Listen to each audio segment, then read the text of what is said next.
Alright then, in today's video I'm going to be going over my build of Karador, Ghost Chieftain. So, it's tribal spirits, and being tribal spirits, a lot of it is from Kamigawa. So what I asked my friend to do is to change Karador, give him some samurai armor, change his spear into a naginata, and change the set symbol from commander to a Torigate for Kamigawa. And he did a really good job with it. So, small altar, but it really gets the point across and enhances the deck visually. So, being tribal spirits, this is not the evil, disgusting build of Karador with Oath of Druids, empty the graveyard, that sort of thing. And what I'll do is, instead of reading off the cards like I normally do, I'll just read the title and keep going and just explain the cards that might be questionable for people to keep it going faster. And also, I think people don't like it when I read the cards.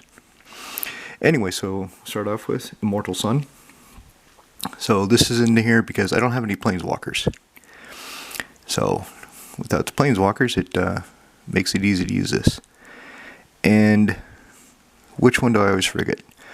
I often forget the draw an additional card. Creatures get +1/+1. Spells cost less. That I remember the draw sometimes. The heat of the moment, I forget, but I shouldn't. So Burgrafter. Again, one of the many Kamigawa spirits. Mirror in the Morning Well. So if I need life. And with Karador, of course, the whole purpose behind him is I can cast him cheaper if there's a lot of creatures in the graveyard. And so I need some ways of getting them in the graveyard. So Mirren, High Market, other sacrifice effects, other ways of the creature dying and me not really caring because they're coming back to Karador. Murray's Wake. So, didn't get the foil one, but it did get the full art. And it found a home here. Pull from Eternity. So, since I'm not really relying heavily on my graveyard, but it will be getting full, and it will be getting targeted, I need some methods of snatching a card out of it if somebody Bujuka bogs me, somebody does something to exile a card in my graveyard, Fairy Macabre, and so on. So, the basic lands are all Kamigawa. I chose this plains. It was my favorite of the 4 available. Haruona. The deck card draw in green and white. Green now, wow, it has a lot of card draw. White, still a bit questionable. Black, of course, tutors, card draw for life, that sort of thing. So this is not efficient. 4 for a 2/1. Then when it comes to play draw a card, it's nothing we would see today. Now I think that would probably cost, what, 2? 2 for 2/1 comes to play draw a card. Power creep. Greater good. So I don't just love the art here. I also love the quote. To examine the causes of life, we must first have recourse to death. I really liked it when they did real-world quotes from famous literary works. And, of course, this is also one of the sacrifice outlets. Vindicate. For when it absolutely, positively has to get out of your way and blown up. Lantern Chromatique. So, Chromatic Lantern, I'll read this one because maybe some people don't know. So, it comes into play. Your lands may tap for any color of mana, and you can tap it itself and add 1 mana of any color to your mana pool. So, filtering. Kurtar's Wrath. Usually I'll hit the threshold, so I'll blow up all the creatures, I'll get 2/1/1 spirits, which isn't that exciting, but I like the art. This is one of Kev Walker's more interesting pieces, I think. It looks like things are going down in there. Wrath of God. Another one I like the art. The dude wearing the thong, that's pretty funny. Maybe that's why God is angry. He said, I can see your butt cheeks. All of you die for insulting me, for mooning me. Don't moon God. You will face God's wrath if you moon him. Okay, Kodama the East Tree. Now this is a new addition to the deck. And it took me a while to wrap my head around it. So this will explain. Whenever a permanent enters the battlefield under your control, if it wasn't put on the battlefield with this ability, you may put a permanent card with equal or converted mana cost from your hand onto it. So whatever I cast after he comes into play, I can put something else into play as long as it's cheaper. And that includes land. I looked that up on Gatherer to make sure that includes land, because it's implied by the card, but I'm sure some people, you can't put land in play that ability. Actually, I can. So Calming a False Hope, basically a white Spore Frog, and with Karador, if he's in play, I can, every turn, sacrifice it during one of my opponent's attack steps, as long as they're, as long as it's profitable for me to do so. Oh, you're attacking him? Okay, go ahead. Have fun. Oh, you're attacking me? Alright. Face the False Hope. Alright, there's the other planes. Well, and other planes. Fortress de Volra Stronghold. Another way of keeping cards in my graveyard from being exiled due to Bochica Bog. Nobody plays Surgical Extraction that I've seen in my EDH group. Nobody plays Extirpate, but there's lots of ways of exiling cards from graveyards. So if somebody wants to exile it, and I have a key creature I need, or really want, I can throw it back into my library. Hideous Laughter. So for 4, this isn't really efficient, but it is an instant, and it does wipe out all the small creatures. And it's arcane, and I have ways of getting arcane spells back. Other planes? Interesting that I've not seen the other basic lands. Land tax. At first, I wasn't sure if I liked this art because I was so used to the Legends, like the moneylender aspect of the Legends art, but this has really grown on me. I rather like it. Alright, here we go. Marsh Flats. Thawing Glaciers. Because I have Burgeoning in the deck. Typically, if I have a deck with Burgeoning or Exploration, I'll put a Thawing Glaciers in there because why not? During my turn, Thawing Glaciers goes back to my hand. Oh, did you play land? Okay. Thawing Glaciers comes to play tapped. During my turn, it untaps and it's ready again. You'll say, the Morning Star. So this is one of the more brutal cards in the deck, because I can keep sacrificing him, and with Karador, I can keep getting him back into play. So I can keep somebody locked. I've won games based on just Yosei.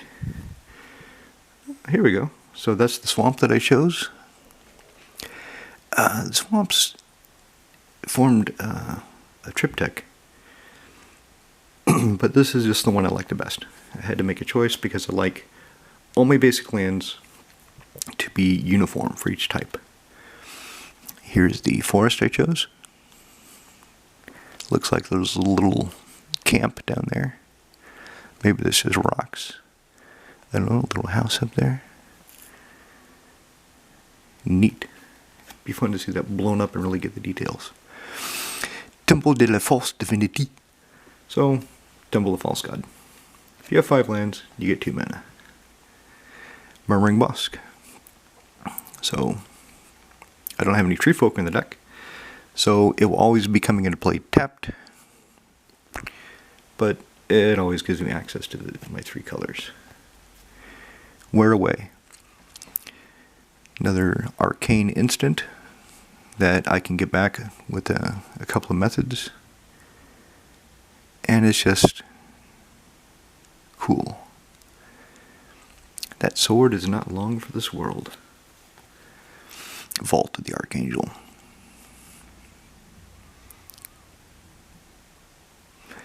Yep, y'all have Death Touch and Lifelink, and they're coming at you. Ah, deal with it. Culture. So, go find 2 basic lands, put one in your hand, put one into play tapped. Thank you. I started taking these out of my decks, these Karoo lands. They're slow. They're not as necessary in some decks as I thought they were. I'd put them in all the decks that could support them. Any 2 or 3 color. I don't have any 4 or 5 color decks. But with a few of them, I started taking them out because I want to go faster. So maybe I should take it out of this deck too. As I said, I do have Burgeoning and Exploration, which makes it go faster. But still, something to consider. Here's how I can get an arcane spell back with my Hanakame. A flower spitting more flowers. Beautiful Rebecca Gay art. Tour de Commandement. Tour de Commandement. I really need to practice my French more. Really got rusty since I've been living in Czech Republic. Harobe des Whales. So, I used to have a Harobe mono black deck. Harobe was the commander, and I had all kinds of ways of targeting creatures. Ice Manipulator, Power Matrix, all kinds of things. But the problem was, as the game progressed and more cards are printed, more people had those too. So I'd play Harobe, and somebody would target him. He would die. I thought, okay, I'm supposed to be the one doing that. I also had Touch of Darkness. So I would play Harobe, and then I could Touch of Darkness whatever creatures I want, they will all die. So it was kind of a one-sided board wipe. It was really cool. Though as Harobe became less reliable because other people could take him out whenever they wanted to, eventually I broke up the deck. Broken up a lot of decks over the years. But he's in here,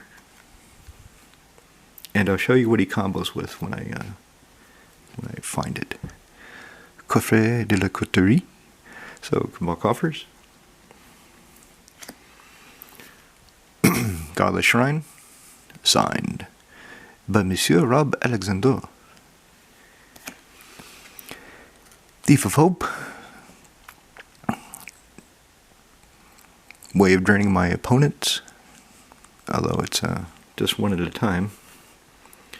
If it said all opponents, that would be more efficient, but it doesn't. So, Jugan the Rising Star. I have all the Kamigawa dragons of the colors available. So Kokushu is in here. You saw Yusei. Here's Jugan. I like the symmetry of that.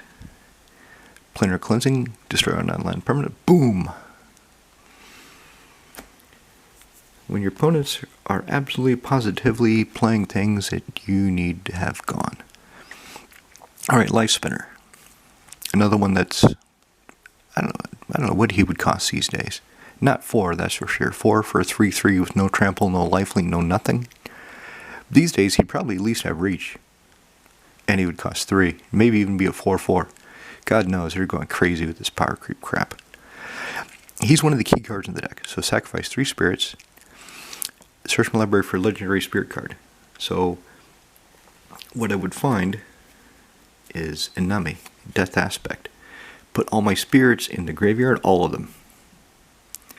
And then Patriarch's Bidding. They all come back. I've actually managed it once. This is another new edition. I've not had it in play, so I'm not sure if it's as good as I think it is. But I'll find out. The first ability, put a +1/+1 counter on each creature you control when it comes to play. Doesn't really matter because my creatures are going to be coming in and out of play pretty often, which triggers the second ability. Get a spirit token whenever a non-token creature dies. Urborg, Tomb, Diagzabul. Urborg, Tomb of Yawgmoth. Ethereal Haze. If I haven't found my Call Me a False Hope, this is my backup plan to save my butt if I'm getting attacked. Because Karador, he's kind of slow. This is Kamigawa is a slow block. This is, I must have at least half the decks are from Kamigawa, so it's a slow deck. Although once it gets going, it's going.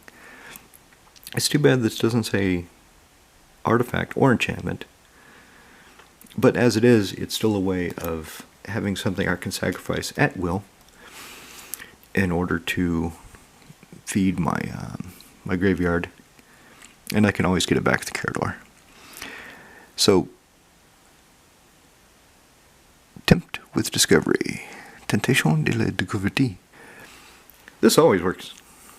And it's funny, because whenever I cast this, invariably, especially if there's 3, 4 opponents, one of them will be telling you that don't do it, don't do it, don't get the land, don't do it. And at least one of the other ones will do it, which will make one of the other ones, one of my other opponents, do it too.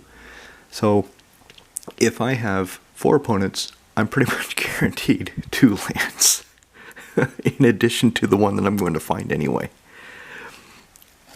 It's funny though, it's always the same. Don't do it! You did it! I need the land. Well, look what he has now. He has Cabal Coffers and Urborg out. Yeah, but I need the land. French Soul Ring. Inusula. Yep, I was able to get a few foil Kamigawa basics. And if they were in the art I chose, I put them in. Aura Shards. Another fantastic card with Karador, because creatures are going to be coming into play quite often once I get going. Out of the graveyard or out of my hand. Helps keep things under control. Overgrown Tomb. Another one signed by Monsieur Alexander. Here's my combo with Hirobi in this deck. Suture Spirit. So if Hirobi's out, and I can get him out, and I've got the mana, I can just regenerate target creature, and it dies. Which is kind of funny. I'm going to regenerate your creature. Okay, it dies. What? I thought it regenerated. No. No, it did not. It failed. Burn Akami. Kind of decided, 5 for a 3/3. Without reach, without trample. What would this be now? This, for 5, it would probably be a 6/6. And it would probably have at least reach or trample, vigilance, something. Christ, look at Questing Feldgriff. Okay, let me get ready for part 2.